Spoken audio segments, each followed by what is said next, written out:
the singer. Wherever Jesus went, lots of people went too. They loved being near him. Old people, young people, all kinds of people to see Jesus. Sick people, well people, happy people, sad people, worried people, lots of them, worrying about lots of things.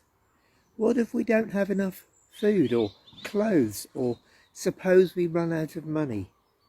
What if there isn't enough? What if everything goes wrong? We won't be all right. What then? When Jesus saw all the people, his heart was filled.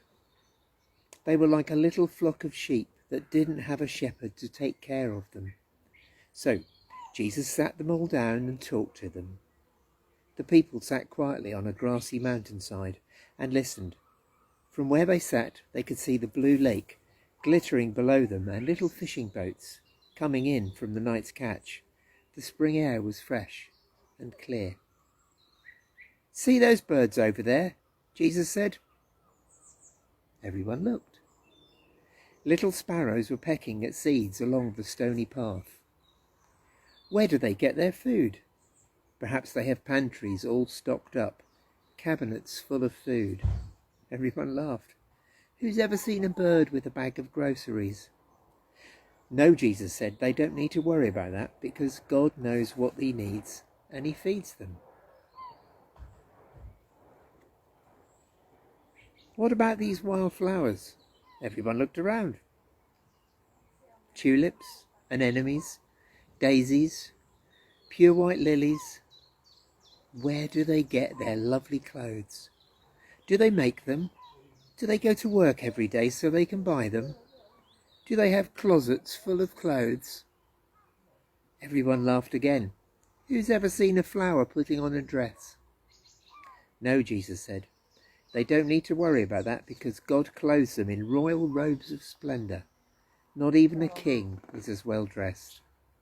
They'd never met a king, but as they gazed out over the lake, glittering and sparkling below them, the hillsides dressed in reds and purples and golds, they felt a great burden lift from their hearts. They couldn't imagine anything more beautiful. Little flock, Jesus said, you are more important than the birds, more important than the flowers. The birds and the flowers don't sit and worry about things, and God doesn't want his children to worry either. God loves to look after the birds and the flowers. He loves to look after you too. Jesus knew that God would always love and watch over the world he'd made, everything in it. Birds, flowers, trees, animals, everything. And most of all, his children. Even though people had forgotten, the birds and the flowers hadn't forgotten. They still knew their song. It was the song of all God's creation that he'd sung to them at the very beginning. It was the song people's hearts were made to sing. God made us. He loves us. He's very pleased with us. It was why Jesus had come into the world, to sing them that wonderful song, to sing it not only with his voice but with his whole life, so that God's children could remember it and join in and sing too.